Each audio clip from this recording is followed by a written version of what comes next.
This is a 3.8 ounce chunk of nnOpals matrix opal that I recently acquired. I think that you can appreciate why I got it. The color is great in this one, even without treatment. But if it treats well with this color, it would be stupendous. And I don't use the word stupendous very often, but I do use the word stupid, though. I mean, with Sheila around, well, you know.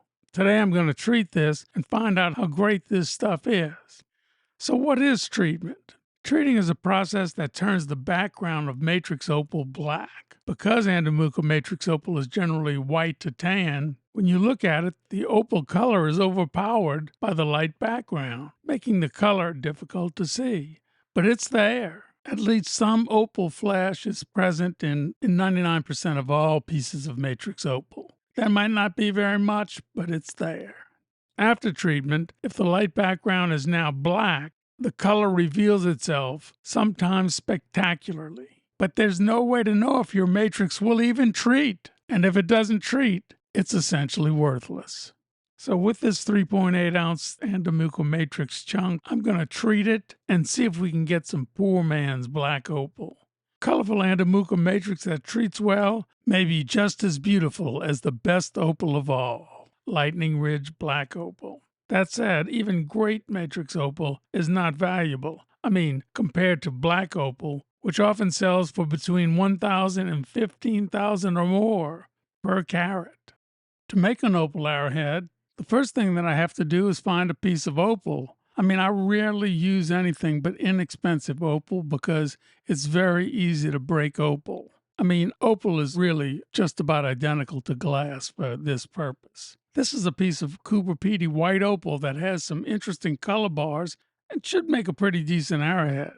But this piece is too thick, so I have to cut it in half with a trim saw.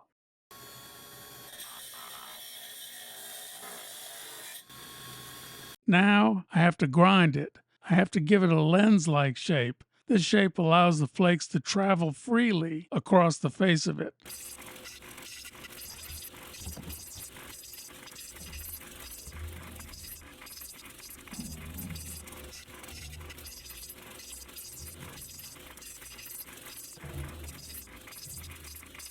Well, the grinding was a success. We have a pretty nice lens-like profile.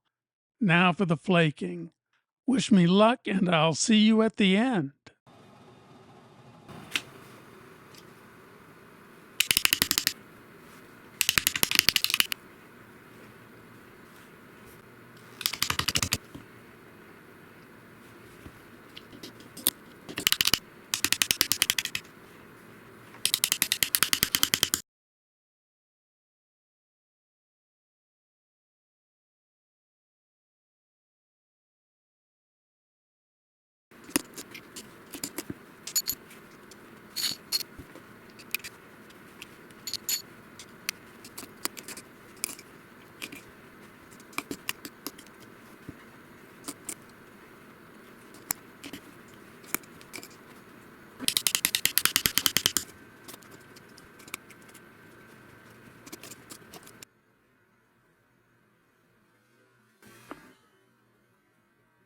Sadly, some unscrupulous people sell treated nnOpals matrix opal as real Lightning Ridge black opal. Just today I found this eBay listing. Treated matrix opal selling as Australian black opal for over $4,600. If you look at the edges of the color patches, you see this granular appearance, which is characteristic of matrix opal. Here's a comparison. The edges of the color patches in genuine black opal or any solid opal are smooth. Compare those edges with those of this piece of matrix opal. This guy, the seller, has good feedback, so it's possible that he himself doesn't know that it's not real Australian black opal. But he probably does, he said cynically. The best matrix opal sells rough for $1,000 or more per ounce. That's not per carat. The process of treating involves putting this into hot sugar solution, then putting the sugar-soaked matrix in acid. The acid destroys the sugar so that only carbon atoms remain, and carbon atoms are black. So if all goes right, your white or tan matrix opal will now be black. Now this is one fantastic chunk of matrix opal. These wide, beautiful color bars that cover essentially the whole surface. To me, it's in the top 1% of matrix opal in quality or beauty. But it's not anything if it doesn't treat. So let's do it. First thing we have to do is cut. I could put this matrix opal directly into sugar and then treat it, but I would rather take some slices and put them in rather than treating the whole thing. Slicing opal can be difficult. You have to be careful not to slice them too thin or at an angle. That would be really bad with this fantastic matrix, but there's no chance of that happening. I've done this 1,000 times. Shit, that was really bad. Let's try again.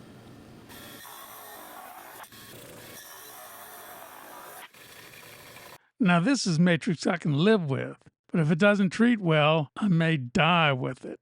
But don't worry, I'll just take it out on Sheila. Mixing up the sugar solution, I forgot to record putting the slabs in sugar. They were in heated sugar at 175 degrees Fahrenheit for 18 hours. I'm taking the sugar impregnated matrix out of the sugar and putting them in my strainer beaker.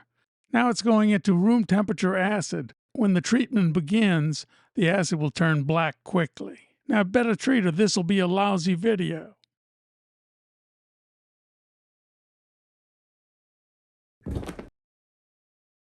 Louisiana opal is the finest opal in all the world. At least that's what we Louisianderthals think. Now, I'm not going to lie to you. I've got a dog in this kennel.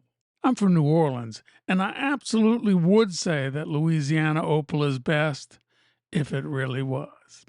This is a chunk of Louisiana opal that I got about 8 years ago. This piece has color. Well, a little bit of it. It's purple. This play of color is solid evidence that this is indeed precious opal, but I was ashamed to even show it in a video. It's like a brick, made out of a turd. Sheila, is it okay to say turd? Well, that's not really a turd. Let's just show it at higher magnification with a different light. Now, some of you may have seen this because I used it in a video called The Great Opal Quiz. The video hasn't been watched by many because people just don't like quizzes or tests. I mean, why do you have nightmares about having to take a final exam for a class that you never attended? I'd say that that's test phobia. Most people have it, including me. So the bottom line is that the video failed because of the word quiz, not because I did a bad job, right? Of course not. So I recently decided to revisit Louisiana opal. I mean, not Louisiana, just the opal. So I procured a chunk of it from a guy who's probably the biggest Louisiana opal seller of all. I mean, he's at least 7 feet tall. You can see his contact info in the description. Louisiana opal is a matrix opal. I mean, limestone is the host rock for nnOpals matrix, but the matrix for Louisiana opal is quartzite, which is what happens to sandstone when it's heated and compressed. A lot. Now, Louisiana opal is very porous, too porous. I tried treating it with sugar and acid, and it turned black. I mean, so black, the light couldn't even get past it. It was like a mini black hole. Or worse, the color was completely gone, probably covered by the black crust of acidified sugar. But the bright side is that it tasted great, very sugary, like an Oreo. The Oreo from hell. Now, this is what I would call good Louisiana opal. Louisiana opal is not super colorful, but the background is interesting. Besides quartzite, there are other minerals present, like that black spot. That's biotite. The reddish-brown darker stuff is probably feldspar, and there are many, many other minerals present in small amounts. But the background appearance is nice. It's sort of like wine. I mean, if you want to get drunk, you might rather drink Stoli. Louisiana opal is the wine of opal. Australian and other opals, they're like Everclear. But looking at a flat polished surface doesn't do any justice to the rock, to any rock.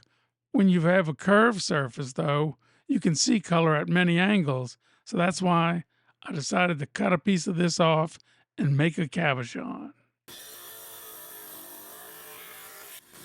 Now that's a pretty good slice. It looks really good. It's got color. It's time to make a cabochon. I'm going to use this template to make an oval cabochon. I mean, most cutters can make an oval or an ellipse without a template, but many jewelry settings are made for stones of a specific size, and the template is good for that. Now I'm going to use my trim saw to remove material from around the oval. This is faster and easier than grinding it.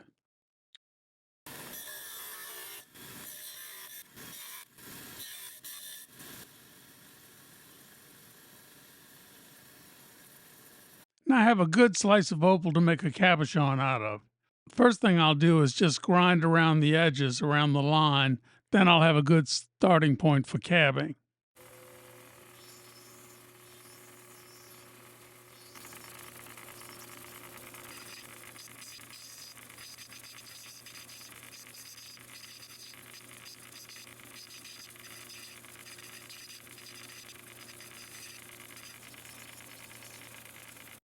Now I have it down to the edge of the template line.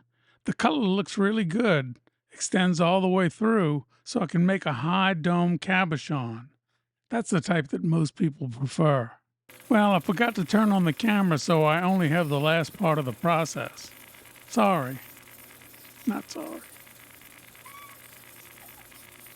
And now for the final stones. At 10.3 carats, Evelyn is an average size arrowhead, but what she lacks in size, she more than makes up for with a great heart and great looks. Well, back in the day when she was younger. Now, she was supposed to be headed to Phil of the Opal Mills YouTube channel. You see, Phil's dad really wants an opal arrowhead, and I want to make sure that he gets a great one. So I have great news for you guys. Evelyn will be headed to live with one of you. To enter the giveaway, just leave a comment, and afterwards stop by at the Opal Mills to see some great down-home opal wizardry. Rupert is a very handsome chunk of Louisiana opal.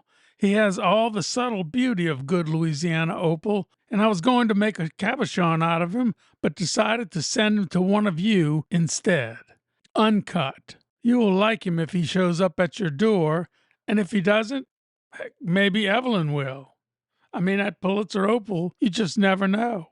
When I first started to make Francine, I was worried that she'd have no color at all. But I learned something that I didn't know. Louisiana Opal does not show much color when it's wet, like most other opals do. So after cutting and polishing, Sheila drove her to a hair salon to get a blowout, whatever that is, and wow, she looks great now. With her new bling and a great attitude, Francine is set to hit the dating scene. Well, let me get this straight. Francine is hitting the scene? Good luck with that. And now for the stars of the show, Wendell and Wyatt, the Matrix twins, two of the most stunning Matrix opals you will ever see. With stunning broad color bars and pitch black background, they are the epitome of beauty for Matrix opal. Yes, I have seen Matrix opal of this quality, but I've never seen such wide, beautiful color bars that go from side to side and front to back and all the way through. Wendell and Wyatt are already superstars, and you will be seeing them again when I make some amazing black opal matrix cabochons. You may get one. I'm just saying. And now the winner from last time. The winner of the green glowing highlight opal bracelet is It's Meta B69. Or maybe that's It Smeta B69. A few years ago, I noticed that there was this guy who had 5 expensive black opal pendants for sale on eBay. He was asking thousands of dollars for each one. I naturally assumed that he bought them and didn't know what they were, so I left him a message explaining that it was not true black opal, it was treated nnOpals matrix opal, and it wasn't worth nearly what he was asking. The next day, I got a reply from him saying, "Thanks for the information." In the next week or so, he sold every one of them for what he was asking. Now, I think that there's a lesson there, but I can't figure it out. Anyway, I'll see you next time.